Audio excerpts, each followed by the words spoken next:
હાલો જય દ્વારકાધીશ મિત્રો, કેમ છો બધા? મજામાં ને? સ્વાગત છે તમારું મારી ચેનલમાં. આજે બનાવી છે પૌવાની ખીર. આપણે ચોખાની ખીર તો ઘણીવાર બનાવતા હોઈએ, પણ પૌવાની ખીર પણ ખૂબ જ ટેસ્ટી બને છે અને એકદમ ફટાફટ બની જાય છે. ચોખાને તો ચડતા વાર લાગે છે, પણ જો આપણી પાસે એટલો ટાઈમ ના હોય અને ખીર બનાવવી હોય તો પૌવાની ખીર બેસ્ટ છે. તો એકવાર જરૂરથી બનાવીને ટ્રાય કરજો. તો ચાલો રેસીપી શરૂ કરીએ. સૌથી પહેલાં આપણે આ 1 વાટકો જેટલા ચોખાના પૌવા લઈ લીધા છે, તેને સાફ કરી અને લઈ લીધા છે. અને તે જ અડધો વાટકો જેટલી ખાંડ લઈ લીધી છે. અને આ 4 વાટકા જેટલું આપણે દૂધ લઈ લીધું છે. અને પછી 2 થી 3 ચમચી જેટલું આપણે ઘી લઈ લીધું છે. અને કાજુ બદામના થોડા ટુકડા લઈ લીધા છે. હવે સૌથી પહેલાં આપણે ગેસની ફ્લેમ ચાલુ કરી અને દૂધને ગરમ કરવા મૂકી દઈશું. અને બીજી સાઈડ આપણે ગેસમાં એક કડાઈ લઈ લીધી છે, તેમાં ઘી નાખી દઈશું.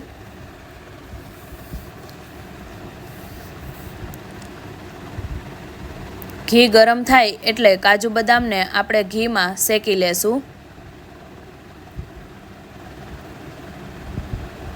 ગેસની ફ્લેમ આપણે મીડિયમ જ રાખશું અને કાજુ બદામને શેકી લેશું. તમે આમાં વધારે ડ્રાયફ્રૂટ્સ નાખવા હોય તો પણ નાખી શકો. કેસર છે, પિસ્તા છે.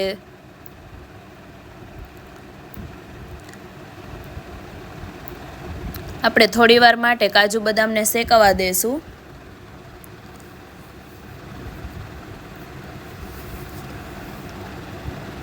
હવે કાજુ બદામ થોડાક શેકાય ત્યારબાદ આપણે તેમાં જે આપણા પૌવા છે તેને પણ એડ કરી દઈશું અને એને પણ ઘીમાં શેકી લેશું.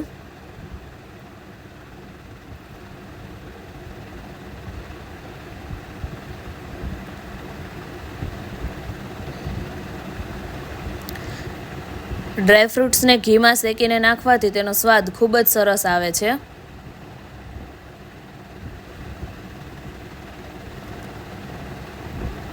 ગેસની ફ્લેમ આપણે મીડિયમ જ રાખશું, જેથી આપણા જે પૌવા છે તે દાજે નહીં અને નીચે ચોટે નહીં.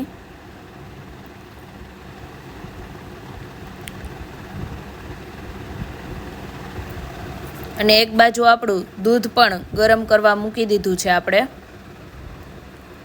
હવે આપણા પૌવા શેકાઈ ગયા છે, તો જે આપણે દૂધ ગરમ કર્યું છે તેને આપણે પૌવામાં એડ કરી દઈએ.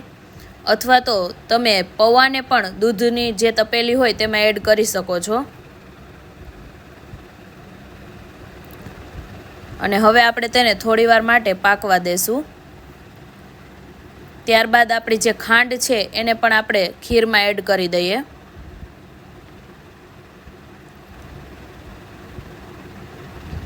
હવે તેને વચ્ચે વચ્ચે હલાવતા રહેશું અને પાકવા દેશું.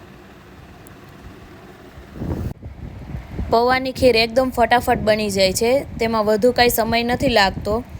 એટલે જો આપણી પાસે વધુ ટાઈમ ના હોય અને ખીર બનાવવી હોય તો ચોખાની ખીર બનાવવાને બદલે પૌવાની ખીર બનાવવી બેસ્ટ ઓપ્શન છે.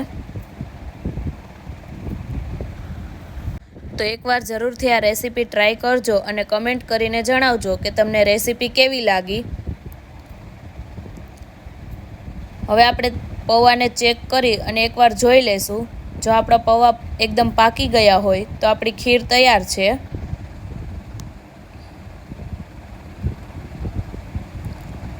આપણા પૌવા એકદમ પાકી ગયા છે અને આપણી ખીર પણ તૈયાર થઈ ગઈ છે. અત્યારે તમને આવી લાગતી હશે, પણ આ પૌવા જ્યારે દૂધ શોષી લેશે એટલે પછી તે ઘટ્ટ થઈ જશે.